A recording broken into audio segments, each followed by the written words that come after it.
అందరికీ నమస్కారం అండి. ఇట్లు మీ కృష్ణవేణి ఛానల్. ఈరోజు కథ చివరి వరకు చూడండి, నచ్చితే లైక్ చేయండి. హలో, నాన్నగారు పెళ్ళిళ్ళ పేరయ్య మాట్లాడుకుంటున్నారు. వంటగదిలో ఉన్న నాకు, అమ్మకు వాళ్ళ మాటలు వినిపిస్తూనే ఉన్నాయి. అదండి విషయము. అబ్బాయి రెండో పెళ్ళివాడు అన్నమాటే గాని ఇలాంటి సంబంధము మనలాంటి వాళ్ళకు దొరుకుతుందా చెప్పండి. కట్నకానుకలతో వాళ్లకు పని లేదు. మీ అమ్మాయికి మీకు నచ్చితే చాలు. మీరు ఏ విషయం ఆలోచించి చెప్తే వాళ్లకు తెలియజేస్తాను అంటూ లేచాడు పెళ్ళిళ్ళ పేరయ్య. నాన్న ఆలోచనలో పడినట్టున్నాడు. గుమాస్తాగా పనిచేసి రిటైర్డ్ అయిన నాన్న అప్పుడు వచ్చిన డబ్బులతో అక్కయ్య పెళ్ళి ఎలాగో అయిందనిపించాడు. తర్వాత దాన్ని నేనే. నాకు కూడా 25 ఏళ్ళు దాటి 3 సంవత్సరాలవుతుంది. నా వయసన్ని పెళ్లి చూపులు జరిగాయి. ఇప్పటికీ నాకు వాటిలో 99% నాన్న ఇవ్వలేని కట్న కానుకల వల్ల పెళ్లి వరకు వెళ్ళలేదు. కాలేజీ రోజుల్లో నా అందము అనుకువ చూసి తోటి స్నేహితురాళ్ళంతా నా కోసం రాజకుమారుడు వస్తాడనేవారు.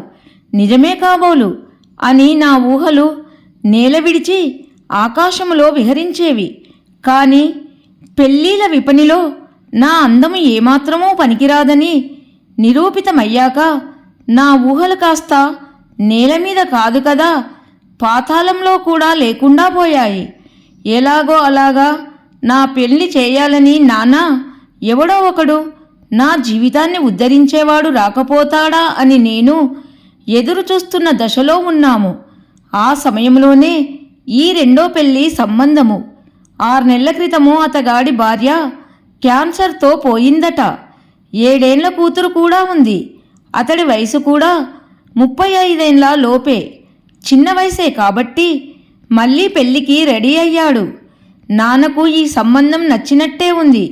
నేను కూడా ఇంతకు మించిన పెళ్లి కొడుకు వస్తాడనే ఆశ లేనిదాన్ని.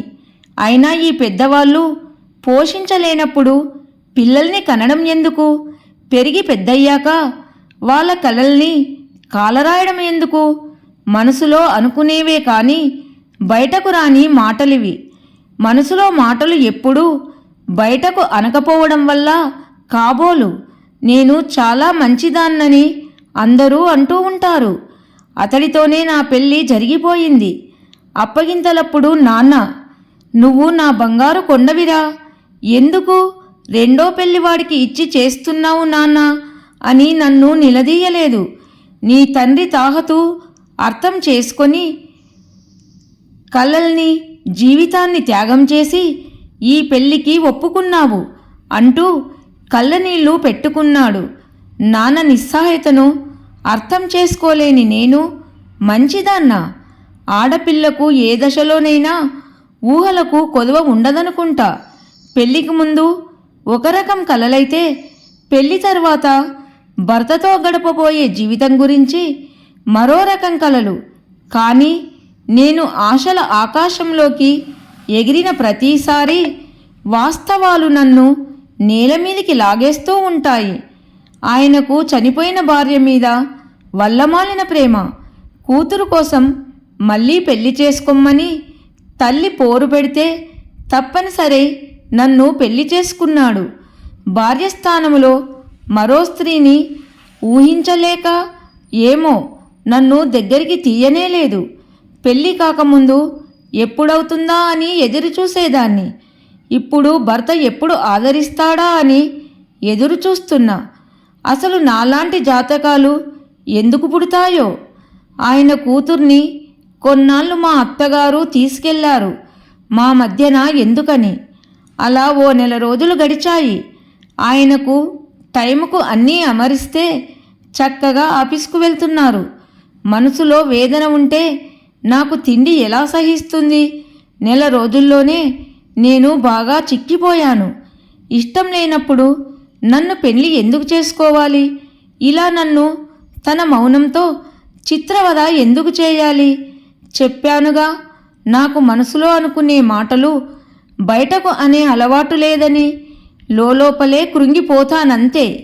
కాస్త వాతావరణం మారేసరికి నాకు జ్వరం పట్టుకుంది. ఆ పూట ఆయనకు భోజనం వడ్డిస్తూ ఉండగా కళ్ళు తిరిగి పడిపోయాను.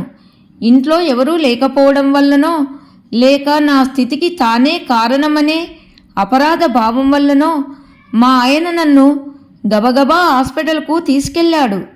అలా పట్టుకున్న జ్వరము 4 రోజులైనా తగ్గలేదు. ఆయన ఆఫీస్కు సెలవు పెట్టక తప్పలేదు. మా వాళ్లకు అత్తగారికి చెప్తే తన వల్లే నాకిలా అయిందని తిడతారేమో అని వాళ్లకు తెలియపరచలేదనుకుంటా. ఎవరూ నా కోసం రాలేదు. పలవరింతల్లో నేను తన కోసం ఎంత ఆరాటపడుతున్నానో తెలిసిందేమో. తర్వాత ఆయన నన్ను వదిలి వెళ్ళలేదు. ఆ రోజే హాస్పిటల్ నుండి వచ్చాము. పథ్యం తీసుకోవడంతో కాస్త తెరిపిగా ఉంది. 4 రోజుల నుండి ఇంటిని పట్టించుకునే వాళ్ళు లేక చిందరవందరగా ఉంది. కాస్త శుభ్రం చేద్దామని పూనుకున్నాను. ఆయన మెల్లగా నా దగ్గరికి వచ్చారు. ఇంకా నీరసంగా ఉన్నావుగా, ఇప్పుడే ఈ పనులెందుకు అడిగారు. నేను మౌనంగా నిల్చున్నాను. నిన్ను చాలా బాధ పెట్టాను కదూ, నన్ను క్షమించగలవా? నా గుండెల్లో బాధ ఉప్పనై కళ్ళలో నిలిచింది. తల వంచుకున్నాను. ఆయనకు కనిపించకుండా తను మెల్లగా నా చుబుకాన్ని పట్టి తలపైకి ఎత్తాడు. నా కన్నీటి వాగుకు గండిపడింది. అది చూసి ఆయన చలించిపోయారు. కొన్ని సందర్భాలలో జాలి ప్రేమగా రూపాంతరం చెందుతూ ఉంటుంది. నువ్వెంత మంచిదానివి, మరొకరైతే ఎంత గొడవ చేసేవారు. ఇంకెప్పుడూ నిన్ను నొప్పించను. నన్ను గట్టిగా హత్తుకున్నారు. నిజంగా నేను మంచిదాన్నా? ఏమో, విడిచిపెడితే మళ్ళీ ఆ ఆనందం దూరమవుతుందేమో అనే భయంతో మరింత దగ్గరైపోయాను తనకు. ఆ రోజు నా ఊహలు వాస్తవాలయ్యాయి. ఆయన తనతో నన్ను స్వర్గానికి తీసుకెళ్లారు. ఆ రోజు ఆయన టిఫిన్ చేస్తూ ఉండగా అన్నారు, రేపే వెళ్ళి ఊరి నుండి భువనను తీసుకొస్తున్నా అని. భువన ఆయన కూతురు. స్వర్గం నుండి నేల మీదికి గెంటేసిన ఫీలింగు. మా ఆయన గురించి తెలిసిన మా అత్తగారు కొన్ని రోజులు మాకు ఏకాంతం కల్పించాలని పాపను తనతో తీసుకెళ్ళినట్టుంది. ఏ అమ్మాయి అయినా తన భర్తతో పాటు బోనస్గా ఆయన గారి పిల్లలు కావాలని కోరుకుంటుందా? కానీ నాకు తప్పదుగా. మరుసటి రోజు అన్నట్లుగానే పాపను తీసుకొచ్చారు. నన్ను చూసి బెరుగ్గా తన గదిలోకి వెళ్ళిపోయింది. ఇక నాకు ఈ పిల్ల చాకిరి కూడా ఉంటుంది కాబోలు మనసులోనే అనుకున్నా. కానీ నన్ను ఆశ్చర్యపరుస్తూ పాప తన పనులు తానే చేసుకోవడం చూశాను. ఉదయాన్నే లేచి స్నానం చేసుకుంది. వచ్చి రాక బట్టలు పిండేసింది. నేను గమనిస్తూ ఉన్నాను. తల దువ్వుకోవడం ఇంకా రాలేదేమో, అవస్థపడుతుంది. పాప ఇలా రా, నేను జడవేస్తాను పిలిచాను. తన పాట్లు చూసి మెల్లగా నా దగ్గరికి వచ్చింది. తల దువ్వుతూ అడిగాను, నిన్ను పనులు చేయమని ఎవరు చెప్పారు అని. నానమ్మ నా పనులు నన్నే చేసుకోమని చెప్పింది. ఇంకా ఏం చెప్పింది? కుతూహలంగా అడిగాను. నువ్వు చాలా మంచిదానివని చెప్పింది. నిన్ను విసిగించకుండా బుద్ధిగా ఉండాలని చెప్పింది.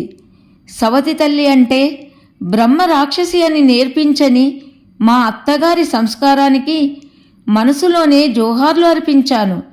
నిన్ను ఏమని పిలవాలి అడిగింది సందేహంగా పాప. నానమ్మ చెప్పలేదా ఏమని పిలవాలో అడిగాను.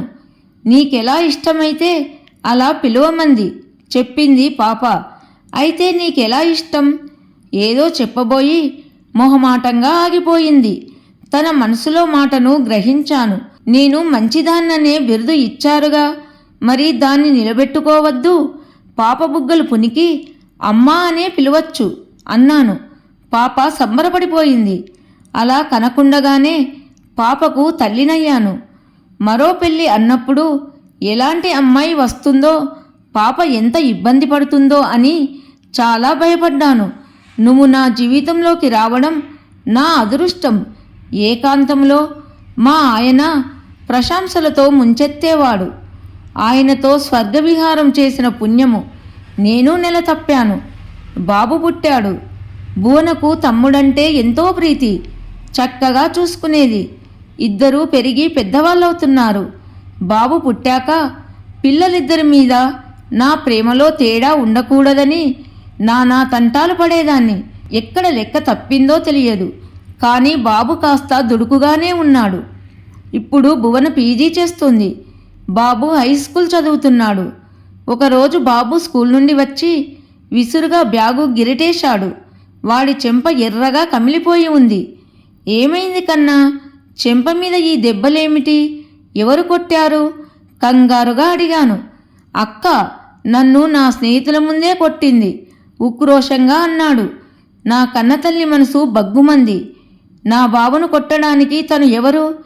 ఏమైనా ఉంటే నాకో తండ్రికో చెప్పాలి గాని ఇలా నా బిడ్డను కొడుతుందా? మనసులో కుతకుత ఉడికిపోతున్నాను. ఇంటికి రానివ్వు, అక్క పని చెప్తాను అని బాబును బుజ్జగించాను. నేను పెట్టిన తినుబండారాలు తిని వాడు ఆడుకోవడానికి వెళ్ళిపోయాడు. ఓ గంట గడిచాక భువన వచ్చింది. బట్టలు మార్చుకొని ఫ్రెష్ అప్ అయి వంటగదిలోకి వచ్చింది. నేనంతవరకు తనని ఎలా అడగాలా అని ఆలోచిస్తున్నా. అమ్మా నన్ను క్షమించమ్మా, ఈరోజు బాబుని కొట్టాను. ఆకతాయిలతో చేరి అమ్మాయిలను అల్లరి చేస్తుంటే వద్దని వారించాను, కానీ వాడు వినలేదు. నాకు చెప్పడానికి నువ్వెవరు అని బిరుసుగా మాట్లాడాడు. చివరికి చెయ్యి చేసుకోక తప్పలేదు. నువ్వు నన్ను వాడిని ఏనాడు వేరుగా చూడలేదు. నన్ను కన్నతల్లి కంటే ఎక్కువగా చూసుకుంటూ ఉన్నావు. అలాంటి నీ కడుపున పుట్టినవాడు, అలాంటి వాడు దారి తప్పుతుంటే చూస్తూ ఊరుకోలేకపోయానమ్మా. నన్నెవరో చెల్లున కొట్టినట్టయింది. నిజమే, భువనకు తమ్ముడంటే ఎంతో ప్రేమ. అలాంటిది చెయ్యి చేసుకుందంటే కారణం ఏమై ఉంటుందో అని ఆలోచించలేకపోయాను. ఇంకా నయం, నేను తనని అడగలేదు. నేను మంచిదాన్న కానే కాదు. భువనకు పెళ్లి సంబంధాలు వస్తున్నాయి. ఎన్ని చూసినా భువనే తిరగ్గొడుతుంది. కారణం ఏమిటంటే చెప్పడం లేదు. అబ్బాయి అమ్మాయిని మాట్లాడుకోమ్మని పంపితే ఏం అడుగుతుందో తెలియదు, కానీ సంబంధం కుదరడం లేదు. ఎలాగైతేనేం చివరకు ఒక పెళ్లి కొడుకు దాన్ని దాటికి తట్టుకొని నిలబడ్డాడు. సంబంధం ఓకే అయ్యింది. కుతూహలం పట్టలేక అడిగాను, ఇన్నాళ్ళు పెళ్లి కొడుకులకు ఏమడిగావే? అందరూ అలా పారిపోయారు అని. ఏం లేదమ్మా, పెళ్ళయ్యాక తమ్ముడి కంటే ఎక్కువగా మీ బాధ్యత నేనే తీసుకుంటాను అని చెప్పాను. అది ఇష్టమైతేనే పెళ్లి చేసుకుంటా అన్నాను. నా తల్లి చనిపోయాక ఆమె కంటే బాగా నన్ను చూసుకున్నావు. నిన్ను నేను వదులుకోలేనమ్మా. జీవితాంతం నీకు సేవ చేసినా నీ రుణము తీర్చుకోలేను. అందుకే ఈ షరతులకు ఒప్పుకున్నవాడితోనే నా పెళ్ళి అని నిర్ణయించుకున్నా. వింటున్న నాకు తల తిరిగిపోయింది. ఇంత ప్రేమకు నేను నోచుకున్నానా? అసలు నేను అంత మంచిదాన్నేనా? ఏమో. కథ సమాప్తం. నచ్చితే లైక్ చేయండి. అందరికీ ధన్యవాదములు.